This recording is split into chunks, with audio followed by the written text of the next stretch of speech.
오늘 내 곁에 서신 주님이라고 하는 주제로 함께 말씀을 나누도록 하겠습니다. 다시 우리가 사도행전으로 돌아왔는데요. 좀 기억을 더듬어 보시죠. 바울은 외국에서 선교 여행을 하다가 예루살렘으로 왔습니다. 예루살렘에 왔는데 예루살렘의 성전에서 그는 정결 예식을 하고 있었죠. 그런데 사람들이 오해를 합니다. 바울이 이방인이 들어올 수 없는 그 성전 경내에 이방인을 데리고 왔다라고 그렇게 오해를 해서 바울을 체포를 하게 되죠. 그리고 이제 바울이 재판정에서 신문을 받게 되는데 바울은 유대인 법정에도 서게 되고 또 로마인의 법정에도 서게 됩니다. 오늘 본문 말씀은 이 유대인의 법정에 서게 된 내용을 소개를 하고 있습니다. 이 유대인의 법정에 서게 되었는데 우리가 질문할 수 있는 건 이런 거죠. 과연 바울은 죄가 있느냐 아니면 죄가 없느냐라고 하는 거죠. 여러분, 이 두 질문 모두가 다 우리의 선입견과 편견이 포함되어 있습니다. 무슨 말이냐면 바울은 죄가 없다, 우리의 편견이에요. 우리는 바울에 대해서 잘 알고 있죠. 그래서 바울은 의로운 사람이라 죄가 없다는 것은 우리의 편견이고, 바울은 죄가 있다, 죄인이다 라고 하는 것은 바로 이 유대인들의 편견이죠. 바울에 대해서 심하게 오해하고 있는 그런 편견들이 바울은 이미 죄인으로 낙인 찍혀 있었던 것이죠. 바울이 사내들인 공회 앞에 서게 됩니다. 사내들인 공회는요, 유대인 관원들 70명으로 구성이 되어 있습니다. 제사장 24명, 그리고 장로들 24명, 그리고 서기관들 22명, 이렇게 해서 보통 70명으로 사내들인 공회가 구성이 되어 있고, 그 구조는 반원형입니다. 반원형. 그래서 70명이 이렇게 신문을 한다면 그 가운데 증인이 서는 그런 구조로 되어 있어요. 그리고 이 사내들인 공회는 기본적으로 국가 행정을 담당하게 되고 때로는 이런 재판들, 이 종교적인 재판들을 감당을 하게 됩니다. 지금 바울이 이 사내들인 공회에 서 있는데 바울은 사회법 때문에 서 있는 것이 아니라 종교법 때문에 지금 그 재판정에 서 있는 거죠. 왜냐하면 유대인들은 이 종교에 관련되어서 매우 민감하기 때문에 그렇습니다. 유대인들의 자존심을 잘 보여주는 전투 하나가 있습니다. 이 마사다 전투라고 하는 것인데요. 로마 군대와 유대인들이 싸울 때 최후 항전이 마사다 요새의 전투였습니다. 그런데 어느 날 보니까 이 마사다 요새에 있던 유대인들 1000명이 집단 자살을 한 거예요. 그래서 이제 왜 자살을 했을까? 물이 부족하거나 식량이 부족했느냐? 절대 그러지 않았어요. 넉넉했어요. 물과 식량이 넉넉했음에도 왜 그들은 죽음을 선택했느냐? 이유는 간단합니다.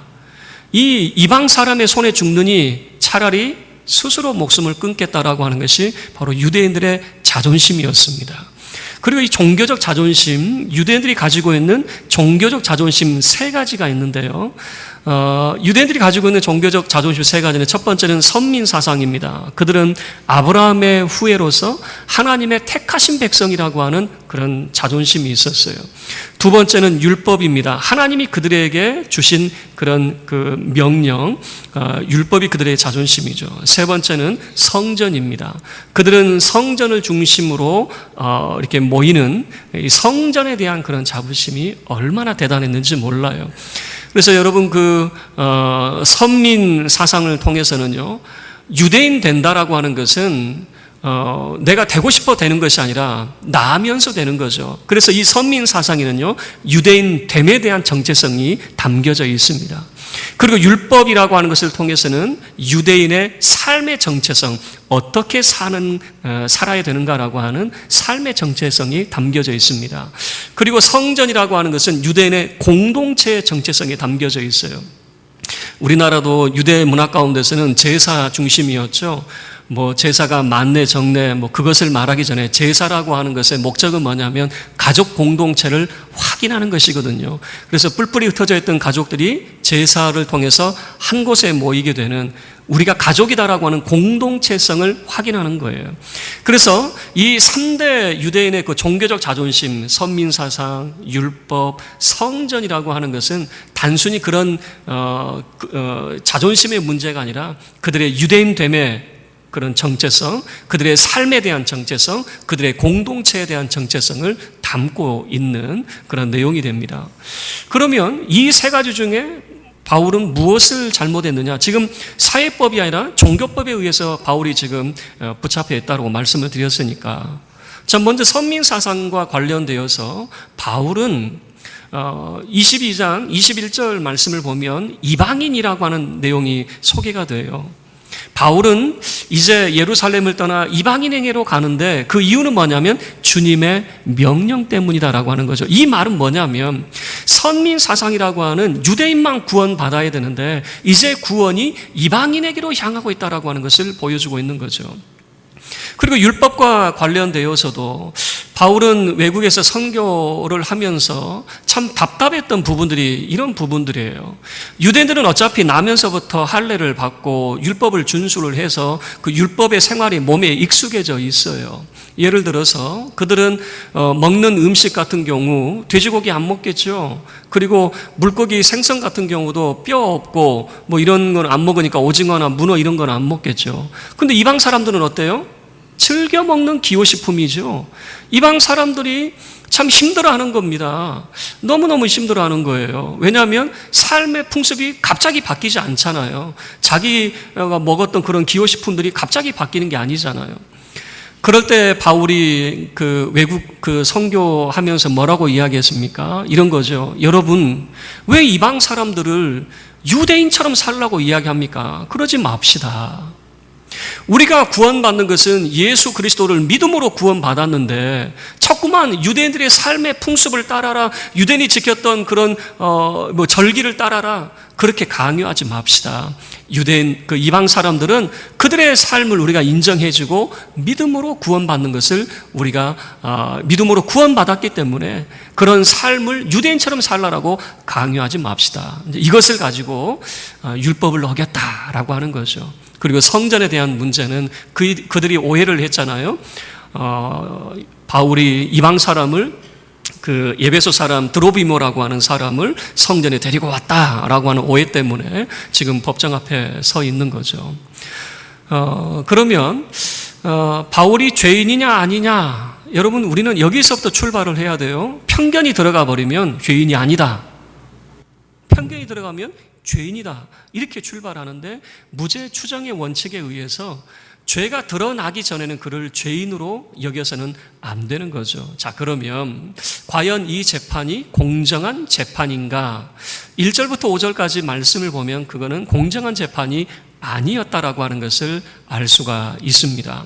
자, 70명의 공회원들이 바울을 바라보고 있습니다.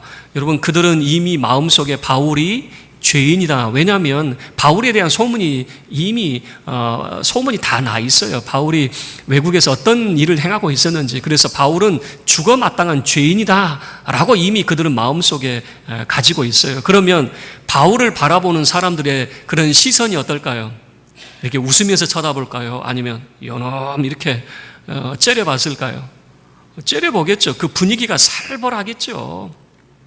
그런데 바울이 얼마나 당당한지, 바울은 주눅들지 않습니다. 1절 말씀을 보면 얼마나 당당한지 그 공회원들을 주목하여 바라봅니다. 주목하여 바라보면서 바울이 하는 말이 이렇게 말합니다.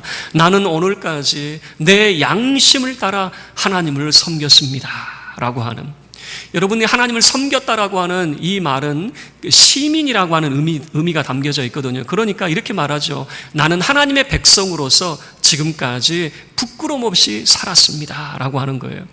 양심을 따라라고 하는 것에 원문 내용이 빠져 있는데 선한 양심이라고 하는 표현이 담겨져 있어요. 그러니까 바울은 이렇게 말한 거예요. 나는 하나님 앞에서 한치의 부끄러움도 없습니다. 나는 지금까지 하나님을 위해서 살아왔는데 나는 전혀 부끄럽지 않습니다. 나는 하나님의 말씀을 어긴 적이 없습니다라고 하는 것을 이렇게 당당하게 말하게 되는 거죠.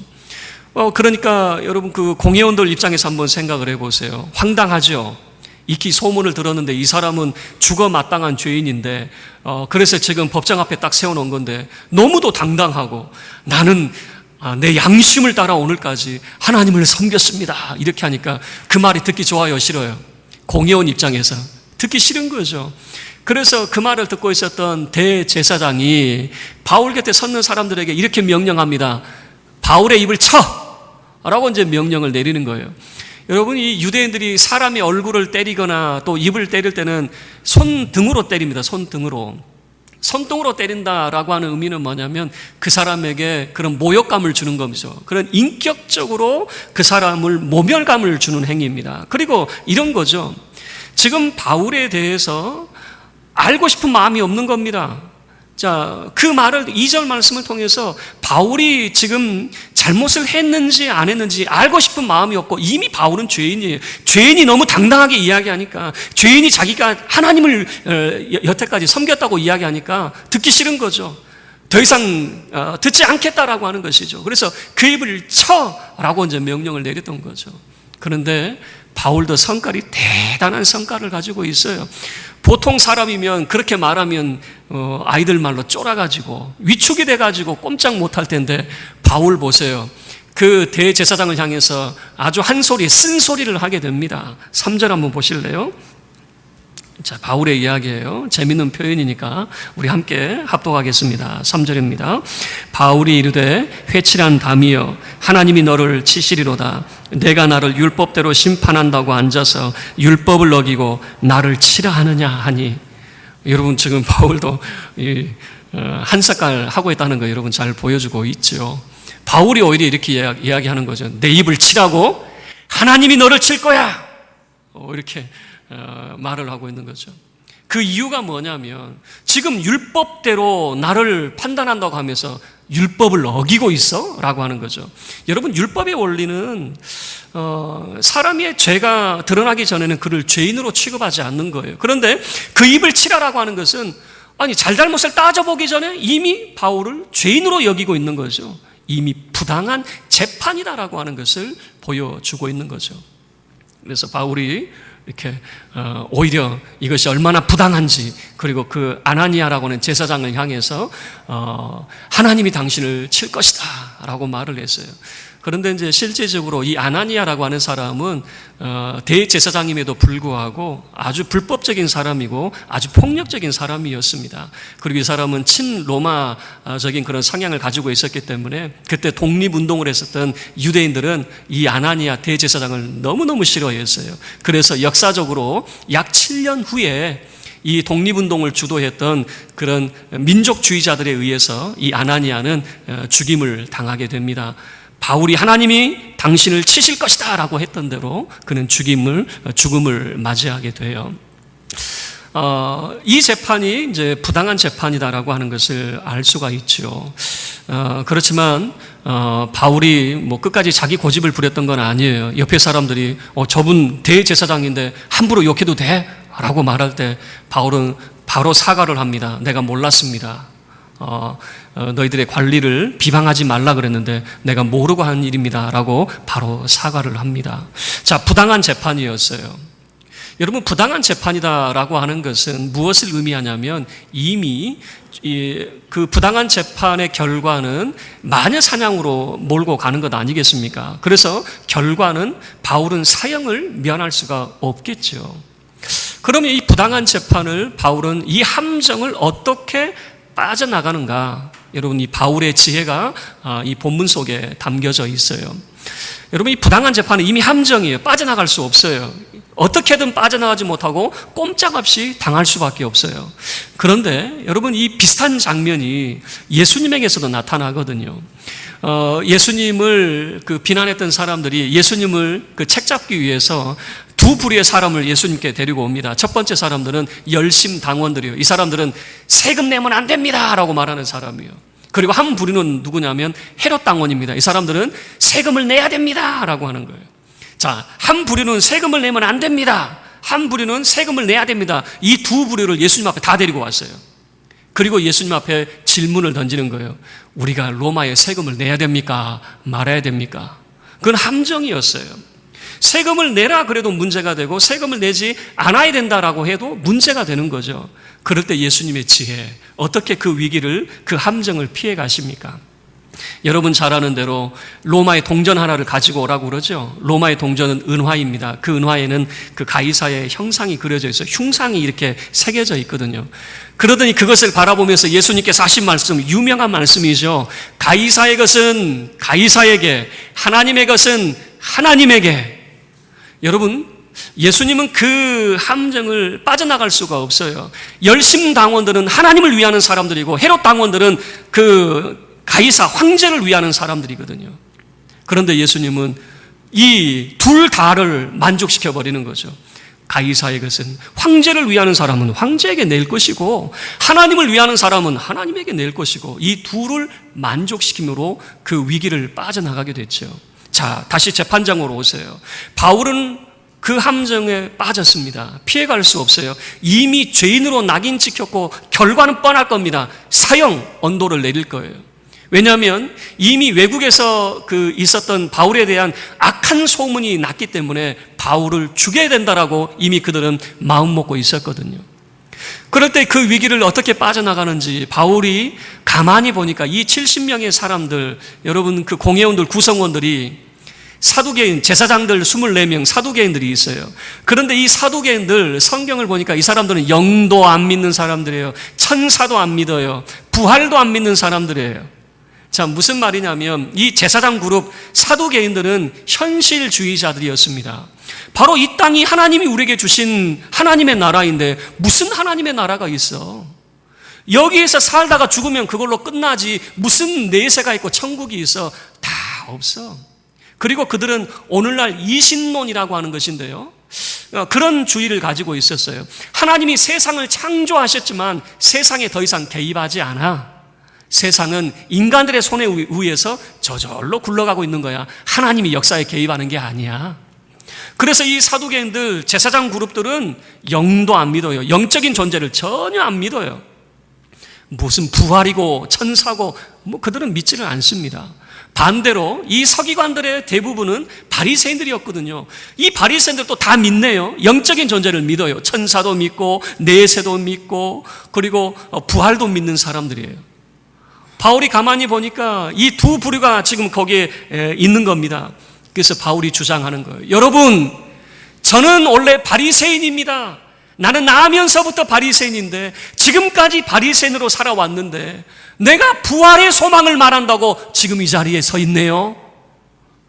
부활을 내가 말하다가 지금 체포가 됐다고 이야기하니까 이제 이 안에서 막 난리가 난 거죠. 바리새파 사람들은 뭐라고 이야기할까요? 저 사람 죄가 없네. 가만히 들어보니까 부활을 말하는데 저 사람 죄가 없네, 맞네. 그런데 그 제사장 그룹들, 사두개인들은 지금 죄인이라고 막 말하는데 이제 자기들끼리 자중질환이 일어나가지고 막 싸우게 되는 겁니다. 그래서 성경은 보시면 7절 말씀을 보면 이 바리새인과 사두개인 사이에 다툼이 생겼다고 그랬죠. 10절 말씀을 보셔요. 10절 말씀을 보면 큰 분쟁이 생겼어요. 큰 분쟁이 생겨가지고 이제 이런 겁니다. 바울이 뭘 말하는지가 중요한 게 아니라 자기들끼리 교리 싸움하는 거예요. 한마디로 교리 싸움. 부활이 있네 없네 그러면서 지금 바울이 죄인이네 아니네 막 자기들끼리 막 싸움 나고 난리가 난 거죠. 완전 난장판이 돼버린 거죠. 그러니까 이 천부장이 가만히 볼 수가 없는 거죠. 지금 상황이 더 나쁘게 돼버린 거죠. 그래서 군인들을 동원을 해서 바울을 다시 그 안토니오 요새로 그 로마인의 그 영내로 다시 데리고 갑니다. 그날 밤에 어떤 일이 있었는가?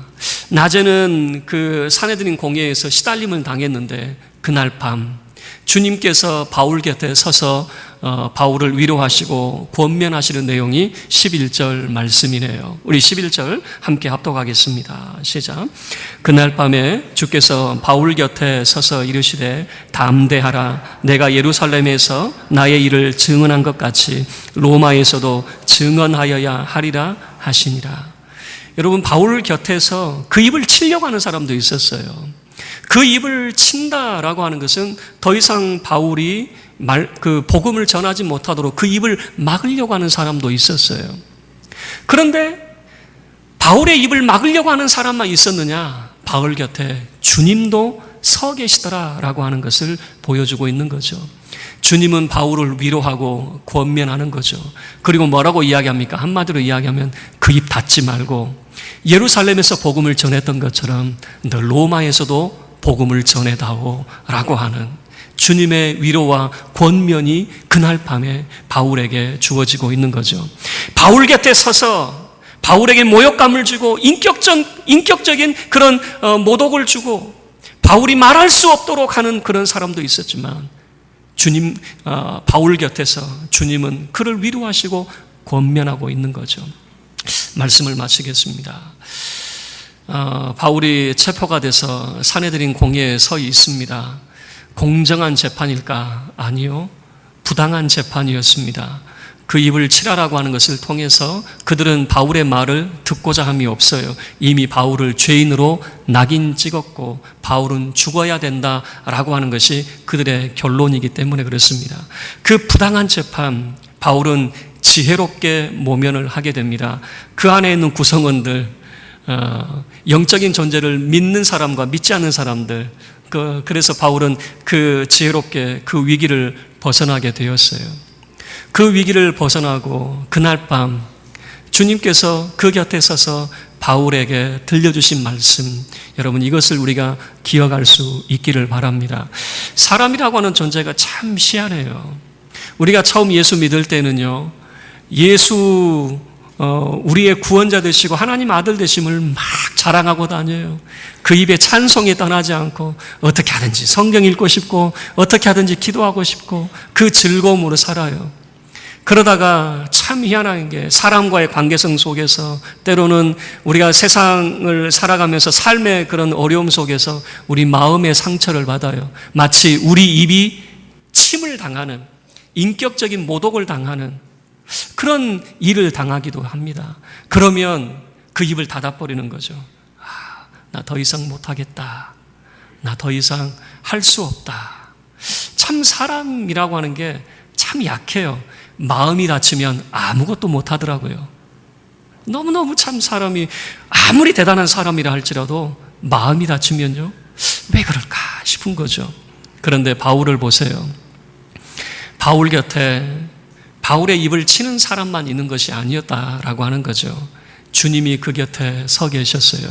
주님이 그 곁에 서서 그를 위로하시고 권면하시는 거죠. 그 입을 닫지 아니하도록 복음의 말씀을 전할 수 있도록 그에게 위로하고 권면하고 있는 주님의 그런 모습을 발견하게 되는 거죠. 여러분, 내 옆에 누가 있다고 생각하십니까? 나를 무시하는 사람들만 보이십니까? 나를 힘들게 하는 사람만 보이십니까? 주님이 내 곁에 서 계신 것을 볼 수 있기를 바랍니다. 주님이 내 곁에 서 있는 모습을 볼 수 있어야 주님의 위로하심을 우리가 경험할 수 있을 겁니다. 그리고 주님의 권면의 말씀을 받을 수가 있어요. 그 입을 닫지 말렴. 그 입을 닫아서는 안 된다. 그 입을 복음을 위한 입으로 사용하도록 우리에게 권면하시는 주님의 말씀을 듣게 되겠죠.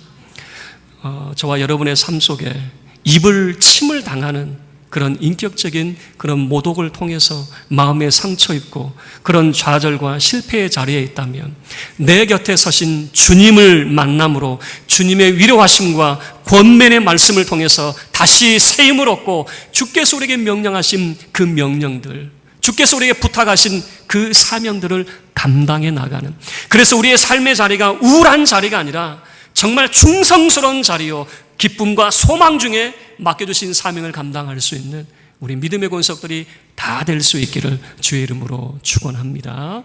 우리 모두 자리에